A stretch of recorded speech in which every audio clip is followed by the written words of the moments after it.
Uyabona uthando lwami ngoMakhumalo ufuna ulubuke kanje. Ungalibuki kukhona asinikeza kona ukuthi siphile, ungakubuka kanjalo. Kubuke ekuhlulekeni kwakhe ukusinikeza something yokugcina yokuvikela lo muzi, lento esamlethela yona, because asemlethelanga lento le ayenza. Lento ayenzayo you by the way. Into esamlethela yona ile engakwazi ukuyenza. A few moments later. Sanibonani Mzansi, ngiyabonga kakhulu ukuthi uthando nesithembu likhulile laze lafika la likhona. Le video le angivamile ukwenza ama video kodwa ngithi ngiyenze ngoba ngiyabona ukuthi hayi into engibhekene nayo enkulu. Kodwa ngesikhathi siqala uthando nesithemba sishonga ukuthi konke kuzoba kuhle noma kuzoba kubi. Sathi naku thina sizoninikeza isithembu bese niya decide nina ukuthi niyasifuna isithembu noma nisifuni. But into eyenza ngenze le video ukukhuluma ngoMakhumalo. I've never said uMakhumalo lento enishoyo ngaye. Ngithena mina lento ayiphumele ekhaya imhlulela ukuthi ayenzela kaMseleko. Ungeseka lokho. Because nginomuzi omkhulu. Ikona kuphela engikhuluma ngakho. Manje nina senifaka okunye okuningi. Yazi mina noMakhumalo we are right kakhulu and angikwazi ukufaka abanye abantu mangikhuluma ngaye because labo bantu kuyoba sengathi bakhulu kunoMakhumalo. So that will be unfortunate. But I'm simply saying uMakhumalo lento ayiganile emenza boMrs Mseleko number 3. Meaning kusho ukuthi lento ayiganile fanele ayeseke iyona kuphela engikhuluma ngayo. Angikhulumi ngokunye lokhu nina enikhuluma ngakho and uyangitshela mina ukuthi anikho esithembweni because kube benisisithembweni benizo understand ukuthi uMseleko ukukhuluma ngesithembu.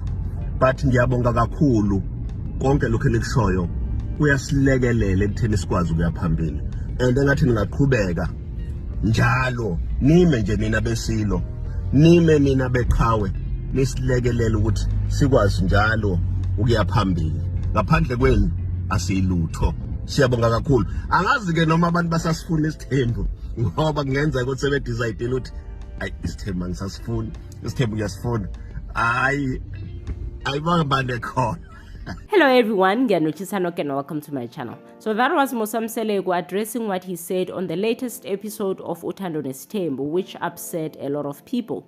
He's not apologizing but denying that he took a jab at Makhumalo's infertility after saying Makhumalo failed to do what she came there to do, as in she's doing other things except for what she came to do in that marriage. He now claims he was referring to Makhumalo supporting him because he has a big family.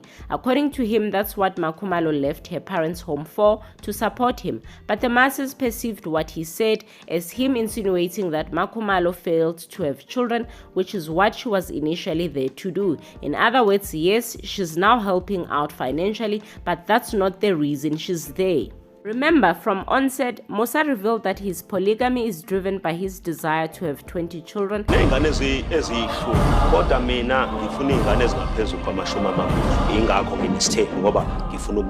And uyacela yena ufuna ezinye ingane mo kulezi izingane enginazo. Okay, bengithi ngimnikile izingane. In fact, mthombe ngimnikile ingane eziningi kakhulu. Isithathu lesi khona eziphilayo khona ezingaphili. And uyazi more than zidlulile 5.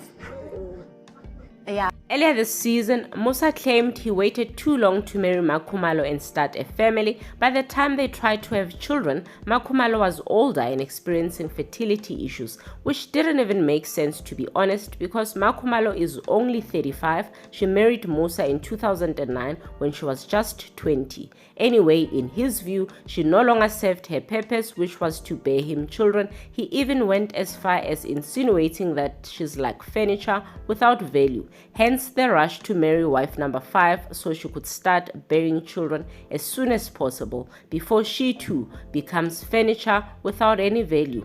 Yo, Lobab. So this is why in the latest episode, his comments about Makhumalo failing to do what she came there to do, as in that marriage, were immediately perceived as a jab at her infertility because he has done that before. His whole explanation doesn't even make sense because Makhumalo has been so supportive, they even called her the deputy husband. Anyway, to add salt to the wound where Makhumalo is concerned, wife number 5, the one Musa was rushing to bring in so she could start having children, gave birth to their son in January 2025. All in all, Musa's comments were in very poor taste. Ngatu Kapselu Makhumalo now that he has a new, younger wife doing what, according to him, Makhumalo couldn't do. Futhi ave sizomkhomperisha sithi ufanele omunye umuntu ngoba siwazi lo muntu yilo nesiwazi manje umuntu akangathi mehleli nami acabanga ukuthi okay ngifanelwe le yandoda ayimbonanga leyo ndoda and anginayo isho ukuthi leyo ndoda beyizombona efanele umfazi because what I saw mina ukufaneleka ukuba umfazi leya ndoda ngenzeka ukuthi iyayihleli nakho kodwa ingaboni ukuthi kufanelekile ukuthi ube umfazi. Yo, clearly Musa was touched in his studio by those that keep saying Makhumalo deserves better and should leave that polygamous marriage and find another man.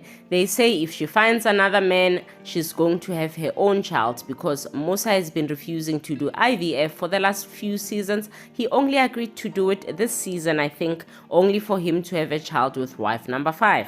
Those that are not familiar with Makhumalo's fertility journey, it's not that she cannot have children altogether, it's just that she needs assistance like IVF or surrogacy. So the people that Musa is mad at are simply saying Makhumalo would be better off in a monogamous relationship where the focus is on her and they can explore all those available options for her to try and have children. It's not that angathola abantwana, but given my ectopic pregnancies out too. So ectopic pregnancy is when uthi mengabe ukhulelwa umntwana ahlale ku-tube bese kuze kube namhlanje awodokotela bakokwazi ukuthi banga-remove lokho kusuke ku-tube bakuyise esibelethweni. So uma kukhulela kwi-tube usuke kuzoba nento ebizwa ngokuthi i-tube lizoqhuma ngithi, so ngeke uphile mangase kuqhume because i-tube alinwebeka lidalelwanga ukunwebeka kukhulele umuntu kulona. So ngiyabathola abantwana, so I'm not barren. Okay. Nabantu bathi inyumba angiyona inyumba, ngiyakwazi ukukhulelwa, but the problem is bengikhulela umntwana ahlale kwi-tube bese kufanele li-remove i-tube because uma selicleanwa akwazi ukucleanwa kuphela lishiwe kodwa liyasikwa bese kuyaboshwa. So lelo tube lokuqala ngithi umuntu nama-fallopian tubes awu-2. So first child ungena kwi-tube liyasikwa, second child ungena kwelinye i-tube liyasikwa. So angisakwazi-ke manje in a natural way or ngendlela ejwayelekile yokwenziwa kwabantwana angisakwazi ukuthi ngingayikhulelelelwa nje because into eyi-transport yamaqanda from amaqanda makesuka kufanele eze esibelethweni ahlangane part nendawo nembewu, yes, ahlangane nembewu bese kwakhe kumntwana kuhlala esibelethweni. Mina bekwenzeka kwi-tube, so ama-tubes wami wo-2 asikiwe, so angisakwazi ukuthola abantwana ngaleso sizathu. So ngi-understandeke kwi-process yokuhlinzwa ngikhishwa i-tube ngiphinde ngihlinzwe ngikhishwa i-tube ukuthi ngisakwazi ukuthi ngizenzele umntwana in a natural